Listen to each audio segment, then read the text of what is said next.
दूसरी दवाई है फूड एज मेडिसिन। आप में से कितने लोग ऐसे हैं जो इस ट्रेनिंग में आने से पहले DIP डाइट आपने कभी सुना हो? Most of you, all of you, thank you.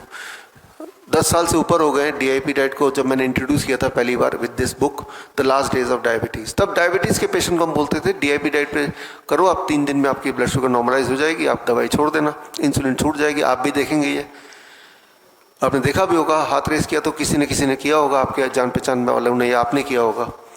लेकिन जब वो DIP डाइट करते रहे तो कुछ समय बाद लोग आए वापस कि हमारे तो BP की दवाई भी छूट गई। 3 महीने बाद वापस आते हैं, मेरे तो चश्मा भी अब नहीं लगता। और इस तरह से हमने देखा कि DIP डाइट में सिर्फ डायबिटीज़ ही नहीं, अलग अलग बीमारियों में फ़ायदे हैं। जब ये ज़्यादा प्रचलन में आ गया तो गवर्नमेंट ऑफ इंडिया ने इस पर ट्रायल किया, क्लिनिकल ट्रायल किया। ये रहा क्लिनिकल ट्रायल, 2 साल का क्लिनिकल ट्रायल था। उसमें देखा कि वाकई में DIP डाइट पे अगर रहेंगे तो चाहे थायराइड हो, चाहे इन्फ्लेमेटरी डिजीज़ हो या पेन हो, वो सारे ठीक होने लगते हैं। और भारत में ही नहीं, नेपाल में भी इस पर ट्रायल किया गया। नेपाल का ट्रायल बड़ा छोटा था, रैंडमाइज कंट्रोल ट्रायल था, 7 दिन का। अगर 7 दिन तक कोई DIP डाइट में रहेगा तो क्या फ़ायदा होगा? तो देखा कि BP की दवाई छूट गई, शुगर की दवाई छूट गई, मोटापा कम होने लगा। तो ये नेपाल, गवर्नमेंट ऑफ नेपाल का ये चिट्ठी है जो उन्होंने मुझे भेजा। और ऐसे ही ट्रायल फिर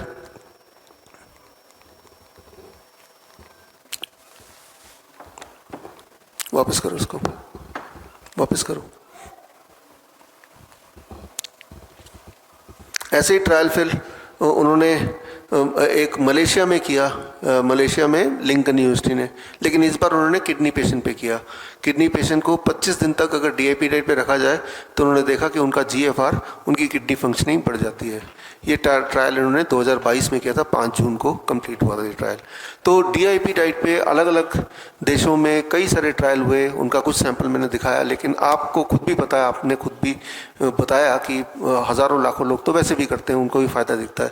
तो DIP diet is the second medicine, food as medicine. DIP diet जिन्हें नहीं पता, उसका DIP डाइट कैसे अपनाना है, उसका फर्स्ट स्टेप है, स्टेप 1, 12 बजे तक आपको फलों पे रहना है, बड़ा इंपॉर्टेंट। सुबह 8 बजे से 12 बजे के बीच में कुछ भी मुंह के अंदर जाएगा तो लेट इट बी फ्रूट्स, कोई भी फल, 3-4 तरह के फल, केले हो सकते हैं, सेब हो सकते हैं, संतरे हो सकते हैं, तरबूज, खरबूज, पपीता, अनार, जो फल आपको मिल जाए, जो फल आप खा पाएँ, जो फल खा सकें वो सब ले लीजिए। और कितना आपका बॉडी वेट इंटू 10, मेरा बॉडी वेट तो 70 kg मान लो, इंटू 10 दैट बिकम 700 ग्राम, कम से कम 700 ग्राम खाना है, राइट। उस पे आते हैं 2 मिनट बाद। तो फल 3 से 4 तरह के, 700 ग्राम कम से कम मेरे बॉडी वेट के हिसाब से, राइट। अधिक खा सकते हैं, डबल भी खा सकते हैं, भूख के अनुसार 1400 ग्राम खा लो, 2 किलो खा लो। अगर कोई डायबिटीज़ पेशेंट है तो उसको ये ध्यान रखना है कि फलों में मीठे फल ज़रूर खाए, आम खाए, चीकू खाए, अंगूर खाए। जितने ज़्यादा मीठे फल खाएंगे उतनी जल्दी डायबिटीज़ ठीक हो जाएगी। सुनने में बड़ा अजीब लग रहा है आपको, लेकिन यही सत्य है, राइट। आप क्वेश्चन लिखते रहिए, आएगा, है ना, आपके दिमाग में सवाल आ रहे हैं लेकिन आप ये मिस कर देंगे, फिर लिख लीजिए सवाल। हाँ, तो 12 बजे तक सिर्फ और सिर्फ फलों पे रहना है। अभी तो खैर आम का सीज़न नहीं है, आम का सीज़न अभी आएगा। तो आम के सीज़न में जब इस तरह के कैंप होते हैं तो प्लेट भर के हम आम देते हैं। तो डायबिटीज़ पेशेंट बोलते हैं 15 साल से मैं आम नहीं खा रहा हूँ क्योंकि डॉक्टर ने मना किया था डायबिटीज़ हो जाएगा। लेकिन मैंने बोला आपने डॉक्टर की बात मान ली, आम नहीं खाया तो क्या डायबिटीज़ ठीक हो गया? फिर तो ठीक हो जाना चाहिए था। और फिर कहता है कि अब तो मैं डायबिटिक पेशेंट हूँ, इंसुलिन पे हूँ, ऊपर से इंसुलिन बंद करा दिया और आम भी दे रहे हैं।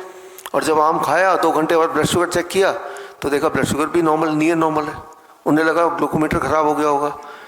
जो चीज़ आपको ठीक कर सकती है वही चीज़ आपने स्टॉप कर दिया, फिर आप ठीक नहीं हो रहे। ठीक कैसे होंगे? जो चीज़ आपको ठीक कर सकती है वही आप नहीं ले रहे। समझना होगा, फ्रूट के अंदर जो